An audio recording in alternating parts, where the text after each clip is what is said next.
Hello guys, welcome to today's video. तो guys मैंने recently realise किया कि बहुत सारे स्टूडेंट्स को ना रियल रीजन ही नहीं पता कि किस वजह से जॉब का रिसेशन चल रहा है अभी। वो मतलब किसी को भी ब्लेम कर रहे हैं, मतलब किसी भी चीज को ब्लेम कर रहे हैं इस चीज के लिए कि जॉब का रिसेशन है। देखो, रियल रीजन हमें पता होना इसलिए जरूरी है क्योंकि जब तक हमें रियल रीजन नहीं पता होगा तब तक हम ये प्रिडिक्ट नहीं कर सकते कि वो जो रीजन है वो कब जाके सोल्व होगा। मतलब वो प्रॉब्लम है, जहां पे प्रॉब्लम है मेन, वो कहाँ पे सोल्व होगी और कब जाके जॉब्स की दोबारा से मतलब मार्केट में जॉब आएगी। ठीक है, तो जब तक हमें रियल रीजन नहीं पता होगा हम उसको सोल्यूशन भी नहीं पता कर सकते। फिर हम किसी भी रैंडम चीज को, रैंडम फैक्टर को ब्लेम करते रहेंगे, जो कि गलत है क्योंकि उससे हमें सही आइडिया नहीं लगेगा कि जॉब का रिसेशन रियल रीजन में किस वजह से है। ठीक है, तो आज की वीडियो में वन बाय वन हम सारी चीजें देखेंगे कि किस वजह से नहीं है और किस वजह से है। उससे आपको क्लियर पिक्चर मिल जाएगी कि कब वो रिसेशन ठीक होगा। ठीक है, तो जल्दी से स्टार्ट करते हैं। तो देखो, 2021 से पहले तक या फिर 2021 तक भी ना जॉब मार्केट ठीक ठाक थी, सब कुछ सही चल रहा था। ठीक है, तो मैं आपको सिंपल एक फॉर्मूला देता हूं कि जो चीज 2021 से पहले थी, मतलब एज इट इज थी, वो रीजन नहीं हो सकती है। जो 2021 के बाद हुई है वो रीजन है ऑब्वियसली। क्योंकि अगर 2021 से पहले तक जो चीजें चल रही थी तो उसके हिसाब से तो जो आ रही थी मार्केट में सब कुछ ठीक चल रहा था, तो उन चीजों को हम ब्लेम कर ही नहीं सकते, उन फैक्टर्स को हम ब्लेम नहीं कर सकते जो 2021 तक थे मार्केट में, जो फैक्टर्स। ठीक है, अभी वन बाय वन देखना स्टार्ट करते हैं उन फैक्टर्स को। पहला है, जो स्टूडेंट्स ब्लेम कर रहे हैं कि एजुकेशन सिस्टम खराब हो चुका है इंडिया का, और वो एजुकेशन सिस्टम है वो इनफ इंजीनियर मतलब एक अच्छी क्वालिटी का इंजीनियर प्रोड्यूस नहीं कर पा रहा। ठीक है, तो यार देखो, 2021 से पहले भी अगर हम देखते हैं तो एजुकेशन सिस्टम तो सेम ही था हमारा। टीचर तो तब भी यही थे, कॉलेज भी यही यही थे जो अभी थे। सडनली क्या हुआ कि 2021 वाले बैच तक तो उन्होंने बहुत सारे अच्छे से पढ़ाया बच्चों को, और 22 से उन्होंने पढ़ाना बंद कर दिया। तो एजुकेशन सिस्टम तो वही है। मैं ये नहीं कह रहा कि एजुकेशन सिस्टम हमारा खराब बहुत अच्छा है, बट स्टार्टिंग से वही है, तो वही चल रहा था, तो उसके उसके थ्रू तो जॉब लग रही थी पहले भी, तो वो तो रीजन हो नहीं सकता।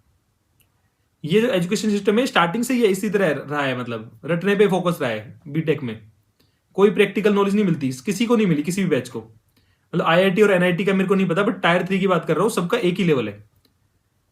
मेरे को याद है अपने टाइम में जब हमारा एक सिलेबस में था, ओरेकल डेटाबेस था एक। तो ओरेकल ओरेकल उन्होंने, मेरे को याद है जब हम लोग लैब में गए तो ओरेकल उन्होंने खोल के रख दिया कि ओरेकल का मतलब उन्होंने इंटरफेस खोल के रख दिया कि इसमें बनाओ टेबल। तो अब मेरा मेरा मेरा क्वेश्चन ऐसे ही था कि यार हम टेबल क्यों बनाए, तो क्या होगा टेबल बनाने से। तो मैंने उससे पूछा, जो लैब असिस्टेंट होता है, मैंने उससे पूछा कि सर ये मतलब टेबल बनाने से क्या होगा, क्यों बनाएंगे हम टेबल। तो उसने बोला क्योंकि तुम्हारे सिलेबस में इसलिए बनाओ ये टेबल, ये तुम्हारे सिलेबस का पार्ट है। ये सोल्यूशन था। ठीक है, और टीचर भी गोलमोल ही करते थे, उन्होंने कभी ये नहीं बताया कि भाई जब तुम्हारा जो कुछ डेटा, जब तुम रियल एप्लीकेशन में जाओगे तो वहां पे कुछ डेटाबेस में, कुछ बैकएंड में कुछ स्टोर करना होगा, उसके लिए तुम्हारे डेटाबेस में इसी तरह डलता है। मतलब रियल जो यूज केस है वो कभी बताया नहीं जाता बच्चों को। वो हम आई डोंट नो, अभी तो मे भी थोड़ा इंप्रूव हो गया हो, पहले तो और भी ज्यादा बुरा हाल था। तो एजुकेशन सिस्टम को हम ब्लेम नहीं कर सकते कि जॉब नहीं लगने का रीजन, क्योंकि वो स्टार्टिंग से ऐसा था, उससे हम ज्यादा एक्सपेक्ट कर भी नहीं सकते। और वो ना जल्दी से चेंज हो भी नहीं सकता, क्योंकि जो टेक्नोलॉजी होती है वो बहुत जल्दी फास्ट फास्ट चेंज होती है, और एजुकेशन सिस्टम को हम जल्दी से चेंज नहीं कर सकते, क्योंकि वो एजुकेशन में 4 साल लगते हैं उसमें पूरा होने में। ठीक है, बीटेक होने में। लेकिन अगर वो बीच में ही कुछ नई टेक्नोलॉजी आ गई, सडनली कुछ चेंज आ गया, तो एकदम से वो मतलब हर बैच के लिए नया सिलेबस नहीं बना सकते ना, तो वो एक ही ढर्रे पे चल रही होती चीजें। तो आई थिंक एजुकेशन सिस्टम को हम ब्लेम नहीं कर सकते हैं, कुछ और रीजन है। अब हम नेक्स्ट पॉइंट पे चलते हैं कि और क्या रीजन हो सकता है। नेक्स्ट जो ब्लेम किया जाता है वो अभी मोदी गवर्नमेंट को ब्लेम कर रहे हैं। मैंने देखा है बच्चे गालियां लिख रहे हैं मोदी को, कुछ भी कर रहे हैं कि ये गवर्नमेंट ने ये कर दिया, वो कर दिया, जॉब नहीं दे रही हमें, ये नहीं कर रही। यार आईटी की जॉब इंडियन गवर्नमेंट देती कब थी? इंडियन गवर्नमेंट के पास कहां से आईटी की जॉब्स का कंट्रोल आ गया? हम तो सारे आउटसोर्स करते हैं, सारा काम इंडिया इंडिया के बाहर से आता है, इंडिया के पास काम सारा। तो 2021 से पहले भी तो मोदी की गवर्नमेंट थी ना, तब जब तुम्हें भर भर के 10-10 लाख के फ्रेशर्स को 15-20 लाख के जो पैकेज मिल रहे थे, तब तो तुमने मोदी गवर्नमेंट को नहीं बोला जाके कि सर हमें इतना ज्यादा पैकेज क्यों दिया जा रहा है। एक फ्रेशर बच्चे को आईएएस से भी ज्यादा का पैकेज दिया जा रहा है, तब तो तुमने नहीं बोला जाके कि हमारा पैकेज कम कर दो, हमें तो 20,000 ही मिलना चाहिए या 30,000 ही मिलना चाहिए। तब तो 1-1 लाख रुपए की सैलरी उठा रहे थे बच्चे फ्रेशर, तब तो किसी ने नहीं बोला जाके गवर्नमेंट को। तो आप ब्लेम भी नहीं कर सकते, क्योंकि जो इकोसिस्टम इतने साल से बन गया ना, मोदी को भी नहीं पता था ना कि एकदम से यूएसए से काम आना बंद हो जाएगा, और आईटी में एकदम से इतने सारे स्टूडेंट्स आ जाएंगे। अब मोदी तो नहीं बोल रहा हर साल कि तुम बीटेक ही करो। अब हर साल बीटेक करनी भी सबको बीटेक ही है, क्योंकि पैसा वहां दिख रहा है सबको। गवर्नमेंट तो किसी को फोर्स नहीं कर रही इंजीनियर बनने के लिए। और जो गवर्नमेंट जॉब्स थी वो तो हमेशा से ही ऐसा रोना धोना ही चलता है स्टार्टिंग से ही। मैं खुद 4-5 साल ट्राई कर चुका हूँ उन चीज़ों में। वो तो वहाँ पे ऐसे ही है, कभी पेपर लीक होता था, कभी स्टे लग जाता था, तो वो तो इंडिया में हमेशा से चल रहा है, तो वो चीज़ नहीं हो सकती। मोदी गवर्नमेंट की पॉलिसी भी सेम है, जो 2021 से 21 से पहले थी, वो भी आज भी सेम है। तो अब सडनली अगर यूएसए ने अगर काम देना बंद कर दिया, तो हम सडनली गवर्नमेंट को नहीं बोल सकते कि अब हमें तुम एम्प्लॉयमेंट दो सडनली कहीं, बीटेक कर लिया हमने, क्योंकि हमने गवर्नमेंट से पूछ के नहीं की थी बीटेक, ठीक है, हमने पैसे के लालच में की थी कि वहां पे ज्यादा पैसे मिलता है, ठीक है। तो गवर्नमेंट की पॉलिसी सेम है, तो गवर्नमेंट को हम ब्लेम नहीं कर सकते एज सच। सडनली एकदम से वो कोई उनके लिए स्लॉट क्रिएट नहीं कर सकते कि तुम जॉब के लिए वहां पे क्रिएट कर दो स्लॉट, ठीक है। अब थर्ड चीज चलते हैं। थर्ड चीज बहुत सारे इन्फ्लुएंसर भी करते हैं, कह रहे हैं चीज, और बहुत सारे बच्चे भी ऐसा फील करते हैं कि स्किल गैप की वजह से जॉब नहीं लग रही बच्चों की, ठीक है। तो स्किल गैप यार 2021 से पहले कौन सा रॉकेट साइंस बना रहे थे बच्चे, वो भी यही कर रहे थे 2021 से तक भी। 22 में क्या सडनली बच्चों ने पढ़ना बंद कर दिया और 21 तक सब कुछ पढ़ रहे थे, ऐसा नहीं है ना। पहले भी ऐसे ही चल रहा था, इतनी ही नॉलेज थी। बल्कि जो अभी फ्रेशर है ना, उनको इतनी नॉलेज है, जो फ्रेशर को उतनी नॉलेज जितनी पहले 2 साल वाले एक्सपीरियंस डेवलपर को होती थी। क्योंकि फ्रेशर्स के पास और कोई काम नहीं है ना, अभी जॉब नहीं मिल रही, तो वो पढ़े जा रहे अपनी नॉलेज लिए जा रहे हैं, जो कि अच्छी बात है। लेकिन knowledge gap is not the issue, ये भी फैक्ट है। तो अगर कोई बोल रहा है कि कम पढ़ाई, अगर कोई इन्फ्लुएंसर बोल रहा है कि बच्चे कैपेबल नहीं है, वो पढ़ाई नहीं कर रहे हैं और उनकी वो मेहनत नहीं कर रहे हैं, इस वजह से जॉब नहीं लग रही, तो this is not the reason. क्योंकि 2020-21 में तो मतलब नॉन टेक वालों को भी टेक में जॉब मिल रही थी अच्छे अच्छे पैकेज में। तो this also can not be the reason, ठीक है। ये भी नहीं है कि स्किल गैप का इशू नहीं है, ठीक है। अब कुछ लोग ट्रंप को भी ब्लेम कर रहे हैं कि ट्रंप ने टैरिफ लगा दिया, ये तो बहुत ही रिसेंट की बात है। अभी ट्रंप तो आया ही अभी पावर में 6 मंथ पहले आया ट्रंप, तो ट्रंप को तो नहीं ब्लेम कर सकते, क्योंकि ये रिसेशन तो अभी पहले से चल रहा था, थोड़े दिन पहले, मतलब टाइम हो चुका है इस चीज को, ठीक है। तो ट्रंप को ब्लेम नहीं कर सकते। ट्रंप ने जो टैरिफ वगैरह लगाया है उससे कोई अभी वो पहले ही सब रायता फैल चुका था उससे पहले। जो नेक्स्ट पॉइंट आता है ना, नेक्स्ट पॉइंट है कि सैचुरेशन, मतलब बहुत ज्यादा डेवलपर हो गए हैं और मतलब इस वजह से जॉब नहीं मिल रही है।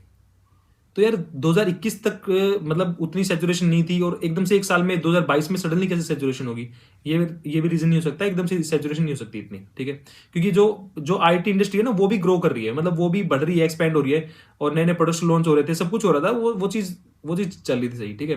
तो अब हम आते हैं कि रियल रीजन है क्या। अगर आपको रोना धोना मचाना है तो उन रीजन पे मचाना है, ठीक है। ऐसे नहीं आप हर एक को ज्यादा किसी को ब्लेम करोगे, ठीक है। तो जो रियल रीजन है ना, वो रियल रीजन मैंने पहले की वीडियो में बताया, वो यही रीजन है कि बिकॉज ऑफ कोरोना, ठीक है। जो वहां पे डिप्रेशन आया था यूएसए में, मतलब डिप्रेशन नहीं बोल सकते, depression is a very heavy term, मतलब एक स्लो डाउन आया था वहां पे, उसको पुश करने के लिए उन्होंने इंटरेस्ट रेट को कम कर दिया था। बिकॉज ऑफ दैट मार्केट में सडनली नया पैसा इंजेक्ट हुआ था, और उसकी वजह से सारे जो भी आईटी कंपनी थी या जो भी इन्वेस्टर थे, उनके पास फ्री का पैसा आया था, बिल्कुल जीरो इंटरेस्ट रेट की वजह से। उसके बाद उन्होंने बहुत सारा पैसा आईटी इंडस्ट्री में लगाया गया, वहां पे बहुत सारी ओवर हायरिंग की गई, ठीक है। जो अगर एक कंपनी है उसका साइज इतना है मान लो, और उसका मतलब उसका काम तो इतना ही मिल रहा है उसको, बट उसने हायरिंग इतनी कर ली उसने, ठीक है।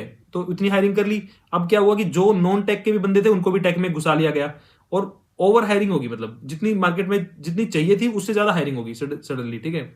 ये था 2021 वाला सिनेरियो। अब 2022 में क्या हुआ कि जो चैट जीपीटी भी लॉन्च हुआ, उसके बाद एआई की चीज आ गई।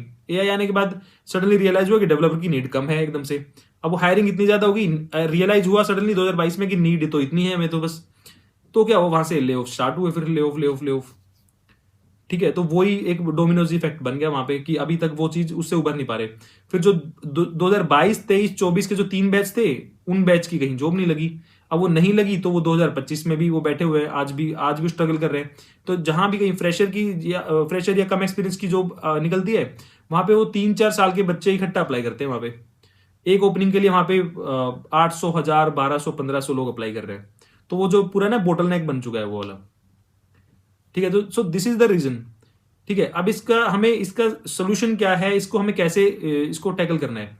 तो देखो, टैकल जो करंट सिचुएशन है ना, इस सिचुएशन में ये चीज 2 तरीके से टैकल होगी। एक तो जो अभी इंटरेस्ट रेट कम होना स्टार्ट हुआ है, जो यूएसए में धीरे धीरे कम हो रहा है, ठीक है, वो धीरे धीरे कम होगा, वो एकदम से इफेक्ट नहीं डालेगा, ठीक है। सेकंड चीज है जो एआई वाली चीज है, वो धीरे धीरे वो भी सेटल डाउन हो रही है। एआई में सबको पता चल रहा है कि एआई कितना इम्पैक्ट डाल रहा है रियलिटी में, और कितने हमें इंजीनियर की जरूरत है, और कितने ज्यादा मतलब कितने, और हमें एक ग्राउंड रियलिटी, एक रियलिटी चेक मिल रहा है सारी कंपनीज को कि उनको कितने इंजीनियर सच में चाहिए, कितने उन्होंने ओवर हायर कर रखे थे। तो इस वजह से उनको अब एक एआई ना ग्राउंड पे आ चुका है।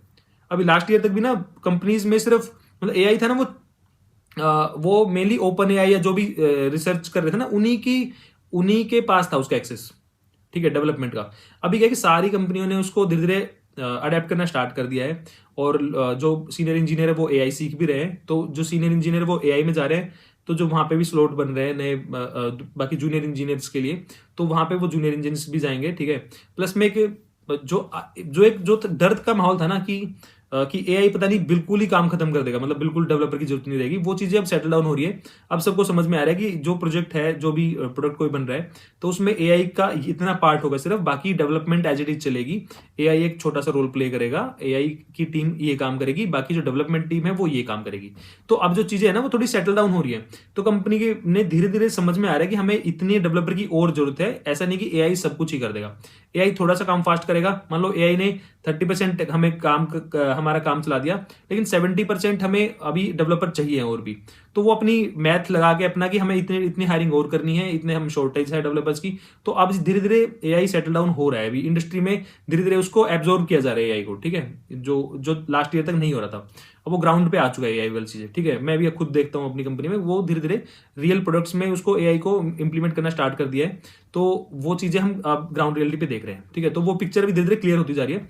जैसे जो पिक्चर क्लियर होगी तो कंपनीज को एक रियलिटी मिल जाएगी कि हमें इतने हायरिंग करनी है, हमें इतनी स्ट्रेंथ हमें डेवलपर की चाहिए, और इतनी स्ट्रेंथ हम एआई से काम चला लेंगे, ठीक है। तो वो चीज अभी क्लियर हो रही है, थोड़ी ट्रांसपेरेंसी आ रही है उसमें, तो धीरे धीरे वो चीज भी आएगी। प्लस में जो गवर्नमेंट ऑफ इंडिया है ना, वो भी नया अपना एआई से रिलेटेड कुछ प्रोडक्ट बनाना चाह रही है, ठीक है। तो अभी तक इंडिया में क्या था, वो पूरा सर्विस बेस्ड थे हम, कि बाहर से कुछ काम आएगा तो ही हम अपना काम करेंगे, ठीक है, काम करके देंगे उनको।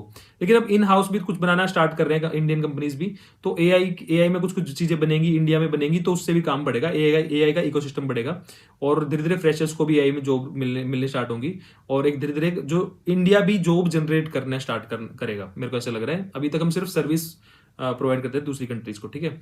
तो इस सिचुएशन में आपको सिर्फ ये करना है कि अपने आप को अपग्रेड करो, और जो आपको जॉब अप्लाई कर रहे हो ना, अप्लाई आपको ज्यादा करनी है। जितनी आप अप्लाई ज्यादा करोगे, जितनी आप अपने चांसेस बढ़ाओगे ना सिलेक्शन के, उतने ज्यादा आपको अपॉर्चुनिटीज मिलेंगी, ठीक है। तो आपको फोकस करना है नंबर ऑफ इंटरव्यू कॉल्स पे, ठीक है। आपको परफेक्शनिस्ट नहीं बनना है, ऐसा नहीं करना कि आपको सब कुछ सीख लेना है, बिल्कुल वो नहीं करना। आपको क्विकली इंटरव्यू अपने अलाइन करने पड़ेंगे, इंटरव्यू आपको फिर तभी आप इंटरव्यू क्लियर कर पाओगे, ठीक है। उसके लिए मैंने एक डेडिकेटेड वीडियो बनाया था कि जॉब कैसे लगेगी, एक वीडियो, ठीक है। उसमें मैंने बहुत सारे ट्रिक्स बताए थे, उसका लिंक मैं डिस्क्रिप्शन में डाल दूंगा, और यहाँ पे आपको दिख भी जाए कहीं अभी एंड में, ठीक है। तो आप वहां पे वो वाली वीडियो देखना, उससे आपको समझ में आएगा कि आपको क्या करना है इस सिचुएशन में जॉब लेने के लिए, ठीक है। तो आई होप कि आपको अब रियल पिक्चर मिल गई है कि जॉब क्यों नहीं है, और वो अगर वो चीजें ठीक हो जाएंगी तो मार्केट में जॉब आनी और जल्दी से स्टार्ट होगी। हालांकि मार्केट धीरे धीरे रिकवरी करना स्टार्ट कर दिया है, ठीक है। तो अभी धीरे धीरे अच्छा टाइम आता जाएगा, जो बिल्कुल बॉटम था ना वो हम हिट कर चुके हैं ऑलरेडी। अब सिचुएशन इससे बेटर ही होगी, इससे वर्स्ट नहीं होगी। तो अगर आपको वीडियो अच्छा लगा तो प्लीज अपने सर्कल में शेयर करना, और वीडियो को लाइक कमेंट करना, और चैनल को सब्सक्राइब करना। मैं आपसे मिलता हूँ किसी नेक्स्ट वीडियो में, तब तक के लिए बाय बाय।